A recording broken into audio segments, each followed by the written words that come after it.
नमस्कार। भाग्योदय विचार प्रवाह श्रृंखला के 57वें चरण में आ पहुँचे हम। आज 27 जून रविवार का दिन। इससे हमें आगे बढ़ाते हुए बड़ा हर्ष हो रहा है और आज का जो विषय है वो बड़ी पीड़ा के साथ मैं आपके सम्मुख रख रहा हूँ। मध्य प्रदेश के छतरपुर जिले में वक्षवाहा जंगल काटने की तैयारी है। यह समाचार मिला है। 2 लाख से ज़्यादा पेड़ एक साथ काटे जाएंगे। कुछ सूत्रों ने 5 लाख पेड़ों की बात कही है और ये काम विकास के लिए नहीं हो रहा बल्कि बड़े गैर जरूरी काम के लिए हो रहा है। किसी उद्योगपति को वह जंगल दिया गया है कि वह हीरों की खुदाई के लिए जंगल काटेगा और जानकारी मिली कि पिछली कल्पनाथ सरकार ने मध्य प्रदेश की ये फैसला लिया था और इस समय शिवराज सरकार भी उसका विरोध नहीं कर रही है और शायद यह भारत सरकार के वन और पर्यावरण मंत्रालय में भेजा गया है। तो अपील है देश की कि इसको तत्काल रोका जाना चाहिए। ये बहुत भारी बेवकूफ़ी का काम होगा इस समय जब देश ने अभी कोरोना के समय भारी संकट देखा। ढेरों वायरस आ रहे हैं। पशु पक्षियों पर ही प्रभाव नहीं पड़ता जंगल कटने का। जानवर तो ख़त्म होते ही हैं, पशु पक्षी तो परेशान होते ही हैं। नए नए वायरस भी आते हैं। जीका फॉरेस्ट पर ही उसका नाम रखा गया था। डेंगू, चिकनगुनिया, येलो, न जाने क्या क्या वायरस आए और वह जंगलों के कटने के कारण आए, यह हमारे वैज्ञानिक कहते हैं। हवा को धुआं होने और नदियों को नाला बनने से रोकते हैं ये हमारे जंगल। और बहुत अच्छी बात, एक पिछले दिनों वीडियो आया था, एक युवा बड़ी अच्छी बात कह रहे थे कि भगवान श्री राम को अगर आज वनवास दे दिया जाए तो जंगल को तरस जाएंगे। वह हीरा कीमती है या जंगल कीमती है या मनुष्यों का जीवन कीमती है, यह देखा जाना जरूरी है। अपार संपदा के भंडार हैं ये हमारे जंगल, ये वन। हजारों प्रजातियां तुम्हारे पाप के कारण नष्ट हो गईं। रोने का मन कर रहा है यह बोलते हुए। अन्न जहरीला हो गया। खेतों की जमीनें अमृत की बजाय विष उगलने लगीं। खेती का स्वर्ग कहा जाने वाला पंजाब कैंसर की भेंट चढ़ने लगा। कैंसर ट्रेनें वहाँ चलने लगीं। वहाँ के किसान अपना उगाया अन्न नहीं खाते। मध्य प्रदेश से जैविक अनाज मंगाकर खुद खाते हैं और अपना विषैला अनाज बाहर भेजते हैं। यह परिपाटी वहाँ चल पड़ी है। कहा था भाग्योदय फाउंडेशन के न्यासी और डायरेक्टर डॉक्टर कृपाशंकर जी तिवारी ने कि वनों के लाभ अगर हम गिनाने लगें तो एक नया वन पुराण लिख दिया जाए।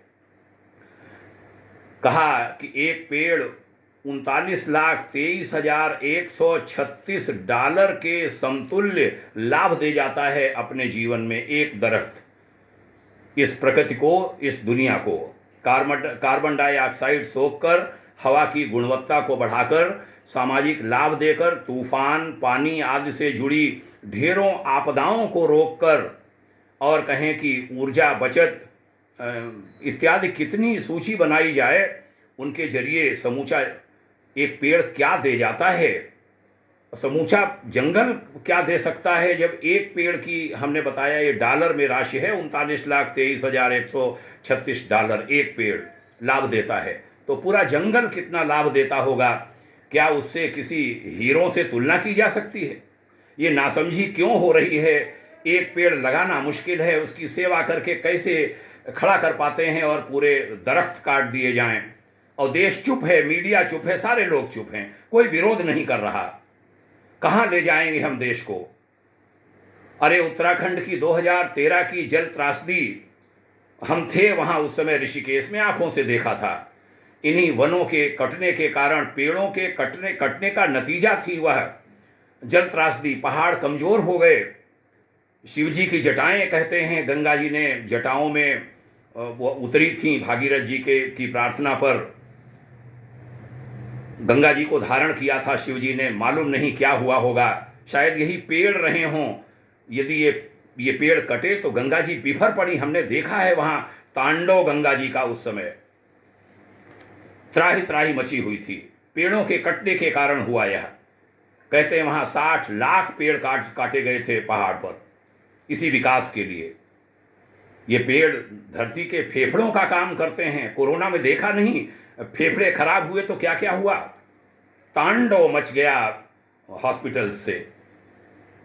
और हम धरती के फेफड़े खराब कर देना चाहते हैं। देश सरकारें सब परेशान हो उठे थे कोरोना के समय। अभी भी सारे संकट सामने हैं, सिर पर हैं। यदि धरती के फेफड़े नष्ट हो गए तब क्या होगा? कल्पना की है हमारे समाज ने, हमारी सरकारों ने, हमारे इन उद्योगपतियों ने? जो जानकारी मिली है कि हीरे ढूंढेंगे जंगल काटकर। अरे हीरों को पहनेगा कौन, हीरों को उपयोग कौन करेगा जब जिंदा ही नहीं होंगे लोग? उनकी ज़रूरत है, लोगों को जिंदा रखने की ज़रूरत है। उस जिंदा रखने के लिए जंगल बहुत आवश्यक हैं। हमारी प्रार्थना है भारत सरकार से, मोदी सरकार से, मध्य प्रदेश सरकार से, वन और पर्यावरण मंत्रालय भारत सरकार से, कृपा करके इसको रोकिए, कृपा करके रोकिए।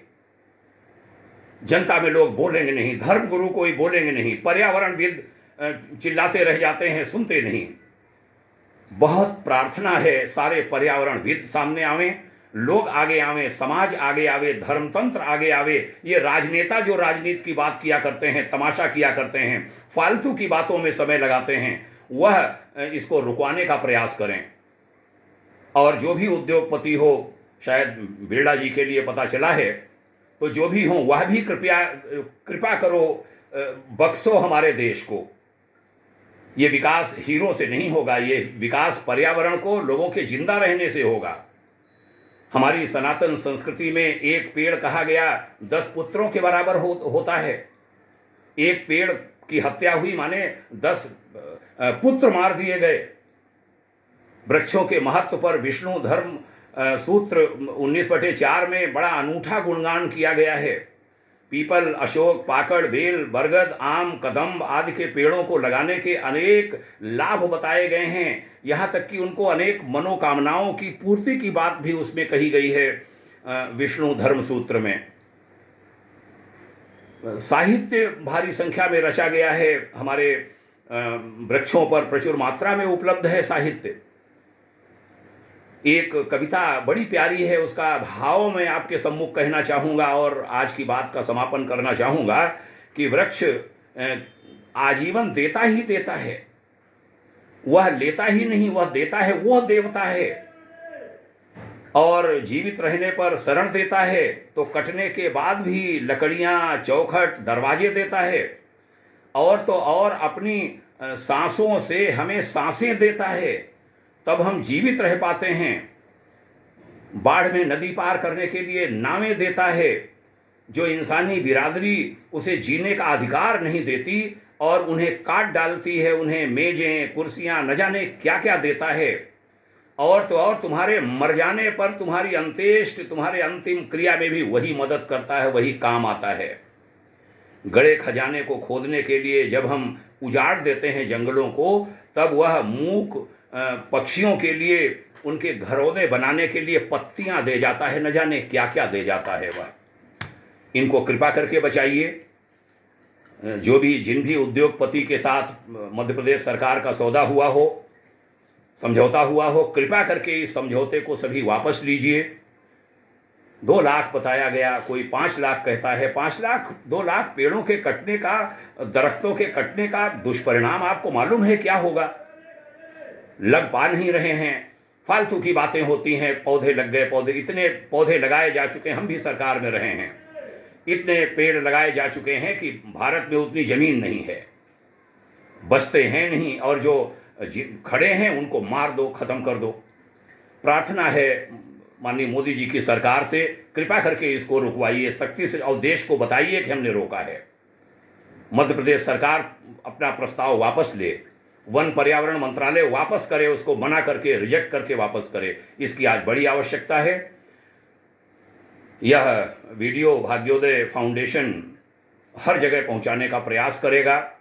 डायरेक्टली भी, चाहे वन और पर्यावरण मंत्री हों, देश के राष्ट्रपति हों, प्रधानमंत्री जी हों, सभी लोगों को, सभी मीडिया जनों को पहुंचाने का काम करेगा। मीडिया जन भी इसका विरोध करें, समाज से भी इसका विरोध आवे। राष्ट्र रक्षा दल आगे आया है इसका विरोध करने के लिए, अन्य दल आगे आ रहे हैं। भारतीय कृषक दल का समाचार आया है, इसके खिलाफ खड़ा हो रहा है। भाग्योदय फाउंडेशन संयोजन करेगा इसके विरोध के लिए, और यह विरोध होना चाहिए। जंगल कटने से बचने चाहिए, विकास के और मार्ग खोजिए। बहुत कुछ है, उसको बचाइए। हीरों से जीवन नहीं बचेगा। जीवन जब होगा तब हीरे की महत्ता, जीवन की महत्ता हीरे से बहुत ज़्यादा है। मत मारिए कृपा करके देश को, लोगों को मत मारिए, और वायरस मत बुलाइए और रोग मत बुलाइए, रोकिए इनको कृपा कर। बहुत धन्यवाद। जनता ने सुना, आपने सुना, इसके लिए आभारी हूँ। निवेदन करूँगा कि यह जो बात कही गई है, पीड़ा झलकी है एक भारतीय की, और यह पीड़ा आपके अंदर भी झलकनी चाहिए। आप सब इसका विरोध कीजिए, और यह आवाज़ जो मैंने बोली है इसको भी ज़्यादा से ज़्यादा लोगों तक पहुँचाइए, ताकि इसके विरोध में मुखर स्वर तेज हो सकें पूरे देश से, और ख़ासकर मध्य प्रदेश के लोगों से, लेखकों से, साहित्यकारों से कहूँगा जो लेख लिखते हैं, लेख सार्थक हो जाएंगे। आप इसका विरोध करिए, अखबार, टेलीविज़न चैनल वे विरोध करें इसका। बहुत धन्यवाद। यहाँ तक सुनने के लिए आभारी हूँ। ढेर सारी शुभकामनाएं। ओम शांति।